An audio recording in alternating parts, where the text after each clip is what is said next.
చాలా తపనిస్తుంది, చాలా కోపం వస్తుంది, ఇరిటేషన్ వస్తుంది. అయినా కూడా ఇది సరే, వీళ్ళ ప్రకటనలు అది వినాల్సిన పిల్లలు కూడా మీరు చాలాసార్లు విన్నారు. ఏంటి ఏనండి సరిపోతుంది. ప్రాజెక్టు పనులు మొదలైపోయాయి. ప్రాజెక్టు 2021 జూన్ నాటికి కంప్లీట్ చేస్తాము, నీళ్ళు ఇస్తామని కూడా ఖచ్చితంగా చెప్తాము. ప్రాజెక్టు మంచి స్పీడ్లో జరుగుతూ ఉంది. ప్రాజెక్టు బాగా కూడా పనిచేస్తూ ఉంది. బాగా కూడా వర్కులు కూడా జరుగుతూ ఉన్నాయి. అధ్యక్ష, ఈ ప్రాజెక్టు 1 మినిట్ మీరు అక్కడ మాట్లాడినప్పుడు చూశారు. 2021లో మాట్లాడుతున్నాడు.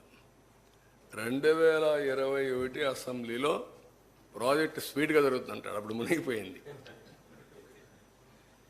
వీళ్ళని ఏం చేయాలంటే వీళ్ళు ముఖ్యమంత్రులుగా పెట్టుకోవడం అనేది మన దౌర్భాగ్యమే కదా. ఇదే అతను మాట్లాడే మాటలు. నెక్స్ట్ ఖరీఫ్ 2022 నాటికి నీళ్ళు ఇచ్చే పరిస్థితి తీసుకొని వస్తానని కూడా ఖచ్చితంగా కూడా చెప్తా ఉన్నాను అధ్యక్ష.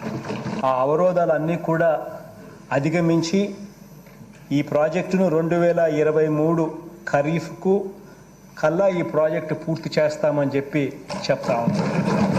సో ఇవన్నీ కూడా అధిగమించి ఇప్పుడు దేవుని దయ వల్ల కొంచెం గాడిలో పడింది. 2025 ఖరీఫ్ కల్లా ఖచ్చితంగా గోదావరి పోలవరం ప్రాజెక్టు పూర్తి చేసి నీళ్లు కూడా పెట్టే పరిస్థితి వస్తుంది.